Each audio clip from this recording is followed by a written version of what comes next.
Gary Vaynerchuk believes that self-awareness allows people to find their gifts. Self-awareness is being able to accept your weaknesses while spending all of your time and energy focused on your strengths. Gary believes that the moment you decide to accept your shortcomings and focus on your strengths, things start to change for you. In this video, we're going to look at my take on Gary's 5 ways that you can become more self-aware. Okay, let's kick it off with way number 1. Know yourself. Self-awareness. I want to deliver on this message so much. I would create a test or a drug that allowed people to become self-aware. One potion inject, not hustle, not smart, self-awareness. I don't fear being self-aware. I know I suck at a lot of stuff.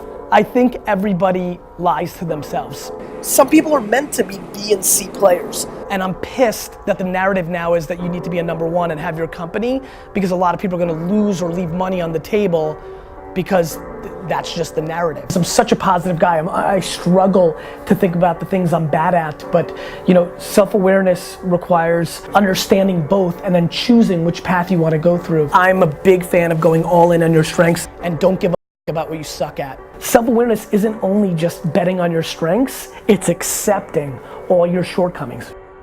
Let me tell you one thing, what works for me does not necessarily work for you. I think being at peace with yourself and your skill set is such an important part of this. Too many people try to be like me because it's sizzly and it's sexy and people want to be charismatic and on stage. So many of you do so many things better than I do. You can look at how people roll and it's great to admire and things of that nature, but it's so important to stick to your DNA. Try to get to a place where you understand yourself and understand what your strengths are. You've got to find your self-awareness. All your shortcomings are there for a reason. They're there to also allow you to be great. Deep in your brain, deep in your heart, you actually accept all those shortcomings is the second your life goes on the offense. I worry that people don't tap into their strengths. You have to audit who you actually are, because then you're not going to yourself. You're going to storytell yourself, you're going to motivate yourself, but you're not going to yourself. And once you believe that, either for yourself or someone else told you, go directly, all chips, all into that. We've all got something, and you just need to accept what's yours and go in on that. Then you've got a starting point to success. And so self-awareness at its finest is accepting your shortcomings and accentuating your strengths. Way number 2, have a thick skin. I think there's one hack for becoming more self-aware, which is asking people around you and creating a safe zone, a permission for them to actually tell you about you from their perspective, and it's on you to create that safe place so that they actually tell you things that you may not want to hear, because what I think could happen is that you get chipped away at. And I think that ultimately, if you hear enough people say that you're too kind or too aggressive or full of shit or whatever it is, that eventually, I gotta stop cursing because all the Facebook posts now, you guys need to beep. That's extra work for you guys. I like how you guys work. I think that that's the one place. That's the only hack I know. I don't think there's any other move. I think it's about getting people to tell you about yourself in safe environments, be aggressive about that, really seek out that feedback, and then be man enough, woman enough to eat it, really. And the way you get more of it is when a friend of you says, I think you're a little full of crap. You don't end that relationship, you triple down on that relationship because they're giving it to you. And that's, if you really want self-awareness, you need to if you want to hack self-awareness, I actually think it's predicated on having thick skin. I think that is why, I really think so much of what I pull off is predicated on how thick my skin is. My skin is thick. I just can handle it. I just can. I hate it. I hate reading bad stuff about me. It's devastating, but I respect it. I can accept it. I understand it. And I try to use it as something that I go on the offense with going forward. And so they're learning moments. And so, if you can get over yourself, right? And the funny thing is, I don't know, I feel like I'm so self-aware, I'm not sure even people that I think are not self-aware around me, it's funny to me how self-aware they really are. Just, you don't let your brain accept your shortcomings. Also, if you want to learn how to have more confidence, check out my 254 Confidence series. It's free. The link to join is in the description below. I really think mindset is everything. And so you've got to really decide, are you going to be positive about things or negative about things? We are strong as shit. We're really strong. We're just being sold that we're not because there's a lot of money. The reason people aren't patient is they value other people's opinions too much. Way number 3, bet on your strengths. You need to bet on your strengths and don't give a fuck about what you suck at. You're gonna, way too many people in this room are gonna spend the next 30, 40 years of their lives trying to check the boxes of the things that they're not as good at, and that you're gonna waste a fuckload of time and lose. I highly recommend auditing yourself, or if you have no empathy or EQ or self-awareness, then find somebody in your family or friendship that does and let them tell you who you are. And once you believe that, either for yourself or someone else told you, go directly all chips all into that, because that is the only possible way, in my opinion, watching from the outside, that is, let me rephrase, that is a very highly likely way of over-indexing, because the truth is, if you want to be an anomaly, you've got to act like one. Way number 4, reverse engineer success.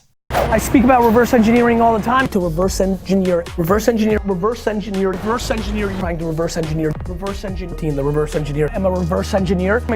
It's how my brain works, and I truly believe it's how a lot of the people that win do things. I do think it's massively important to know what you're trying to accomplish first, not waver from that, make that the North Star, cut out all the other, know it's black and white, forget the gray, forget the distractions, forget the what ifs, forget the subjectiveness, and address the finish line, and then reverse engineer it. Like when you know what you want, when you know where you're going, and you're not emotional about it, and you don't care what other people think, and you don't get distracted, you can get there if you focus on it 24/7, 365 forever. And so I just want to always know what I'm focused on and where I'm going and what I want to do and how do I want it and within what budget and how many, and it's just reverse engineer what you want to happen. The problem for so many of you, the reason so few things are happening for a lot of people is they're confused. They don't know what they want. They want 8,000 things. They're just confused. Stop being confused. Figure out what you want, reverse engineer it, and get it. And way number 5, the last one before a very special bonus clip, is stay in your lane. I just stay in my lane. Like, this is back to self-awareness. I stay in my lane. I'm a salesman, I'm a business builder, I've done it my whole life. I was an F student at 13 and 14. My friends' parents told my friends not to hang out with me because I was a loser. I'm more successful than my entire graduating class combined. Like, this is because the market doesn't understand that people don't get it. You have to double down on your strengths, and you have to punt your weaknesses. In America, there's billions of dollars made on selling you how to fix the things that you're not good at. It's a huge mistake. You need to figure out who you are and go all in. That's what I did. And so when you talk about business or marketing, when you talk about the New York Jets, and when you talk about wine, I've got nothing but bravado. Everything else, you should see me sitting around dinner tables right now talking about politics. The level of humility and the level of listening, you wouldn't expect from me because that's not how you're used to consuming me. I'm loud and proud because I only stay in my lane. Pay very close attention. I've got 9 years of content on the internet now, maybe a little bit more. I've stayed very, very, very narrow. For me, it's lucky.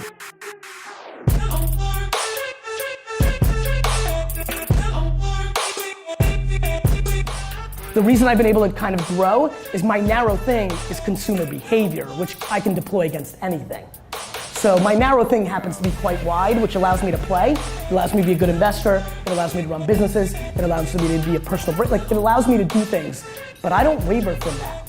Now I've got a special bonus clip with Gary on how to stop complaining that I think you're gonna enjoy. But before that, it's time for the 3-point landing questions. Let's go from just watching a video to taking action. Here we go. Question number 1, what are your 3 greatest strengths? Number 2, what's the lane that you need to stay in? And number 3, whose success are you going to reverse engineer? So many people listening right now, you know, if you're complaining, like, look, if you're happy and you've got student loans and you've got mortgages and you work 2 jobs, but you're happy, good. The problem is there's so many millions of people just sitting around complaining. Just to set the record straight, if you are listening and you're complaining, then you gotta audit yourself. You can't watch House of Cards. You can't play ball all day. You can't go to ballet shows. You gotta work. Here's the thing, your grandpappy didn't have Instagram and Snapchat and Facebook. There are thousands of people right now making money, building social media followings, and then slanging other products. And they went from being like a pretty girl or a good looking guy to, making $100,000 a year, or being somebody who was funny in the office to now making clips on YouTube and making $1 million a year. This is real. I'm mad, I'm triple mad because complaining always sucked. But complaining really sucks now because, again, our grandparents didn't have the options we have. We live in a 24/7 world. You can make money in your underpants when you get back home from your waitress job. When you have no money, you got one thing, your time. And that's what I'm unwavering on this. Unwavering. If you're complaining, you've got your time. You want to wake up and go to garage sales? There's so much money in garage sales, it'll make your head spin. You want to wait in line outside a Foot Locker and flip it? God bless. Evan, thank you so much for having a couple seconds and being able to tell the Believe Nation a little bit about Empathy Wines. It means a lot to me that you would take this valuable real estate and time on your channel to give me some love. It means a lot. It's just good karma points, and so you're awesome. Thank you. Believe Nation, if you're into wine at all, go to empathywines.com. My whole career's work was poured into producing a wine that rivaled $40 to $60 wine for $20 a bottle. I'm just super excited about this subscription-based wine business. You can order 3, 6, or 12 bottles in subscription form, rosé, white, red. If you search on Instagram or Twitter, you will be blown away. People are literally like, I don't even like Gary Vee, but the wine's good. Super proud of the effort. Thanks, Evan, for the time. Wishing you guys all happy and healthy. If you want to know what Gary thinks about finding true happiness, check out the video right there next to me. I think you'll enjoy it. Continue to believe, and I'll see you there.